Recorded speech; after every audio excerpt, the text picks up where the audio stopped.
Here now for more insight into this case and the remaining ones out there. He's senior counsel over to Article 3 Project, Josh Hammer, back on the program. Josh, first and foremost, because this is on the minds, I would hope, of every American, even the Trump haters, I wanted to get your take, I'm doing this with all guests, on the events of Saturday before we get to this huge announcement that the case in Florida has been dropped. Just kind of your, you're in this political game like me. You've been covering Trump, Biden, just like me for years now.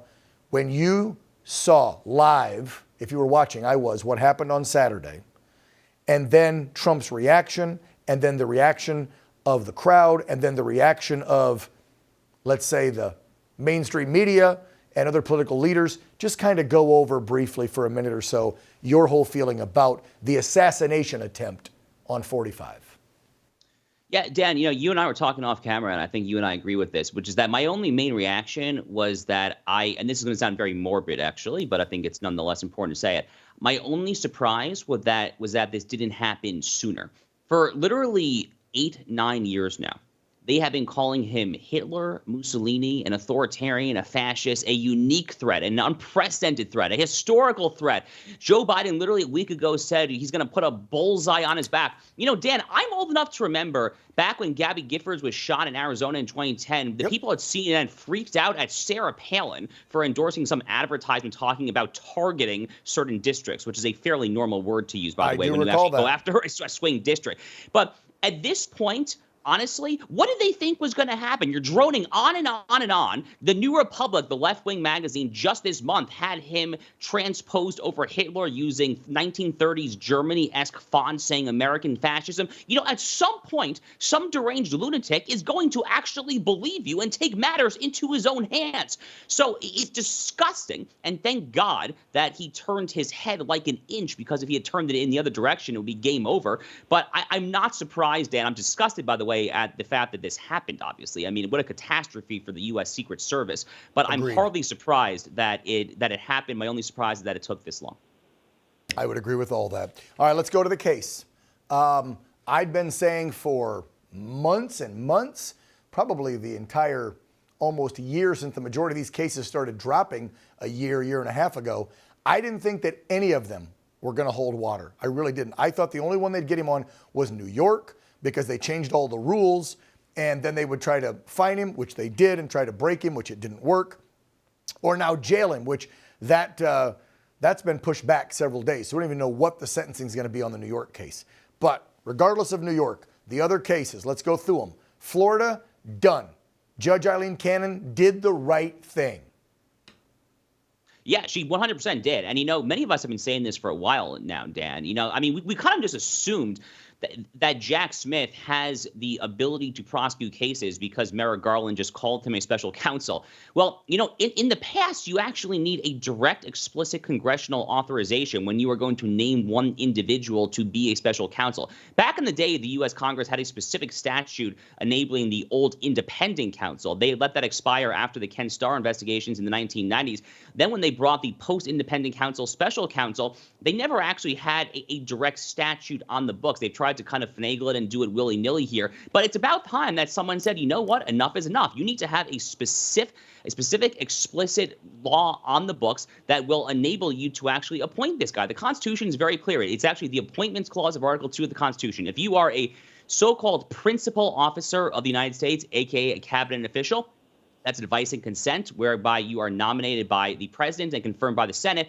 If you are a quote-unquote inferior officer, then yes, the head of a department, a cabinet official, can name you, but only if he is authorized to do so, quote-unquote, by law. And those final two words is what Justice Clarence really kind of focused on in his concurring opinion in the Trump immunity case, where he made this argument at great length.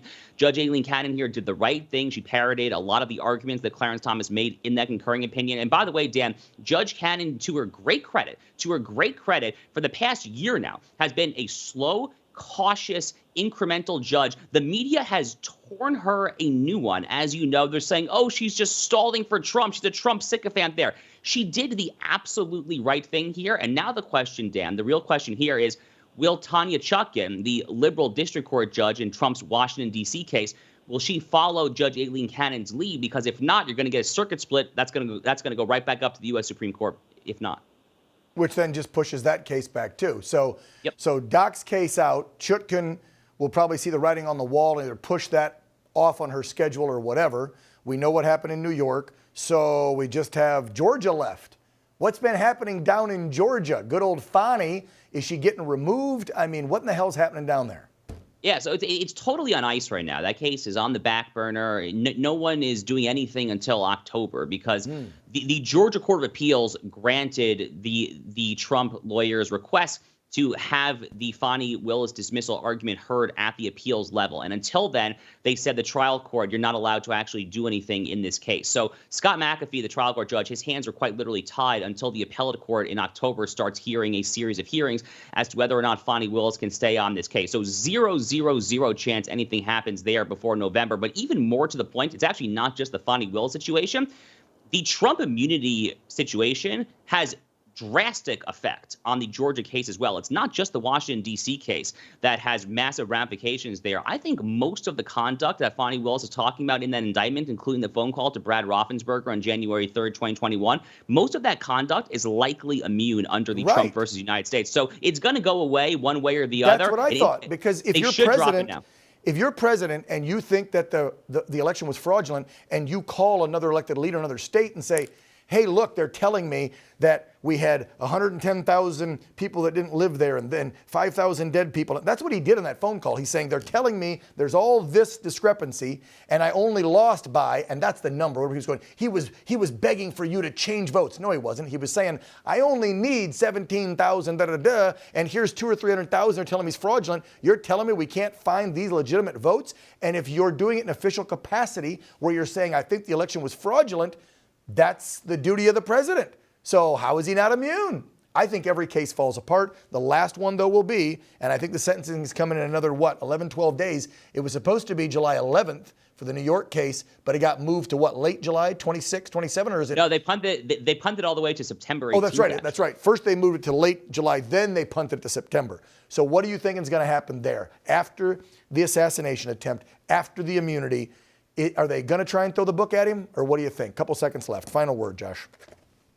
I just don't know, Dan, because what they should do is throw the whole case out. That's what Trump's lawyers argue now, because they're saying that the Hope Hicks testimony, the Madeleine Westerhout testimony tainted it, whereby you actually couldn't include that because it was official conduct being discussed. So an intellectually honest judge would toss it out. I think they'll probably do some sort of house arrest staying appeal. I think at this point, the odds are actually going to try to throw him in jail are extraordinarily, vanishingly low. But, I've been wrong before when it comes to these miscreants. All right.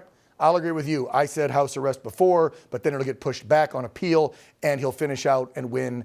And then once he's president, all this stuff goes away. So who gives two you-know-whats? Josh Hammer, senior counsel over at Article 3 Project. Thank you, brother. Appreciate you. Take care. Anytime.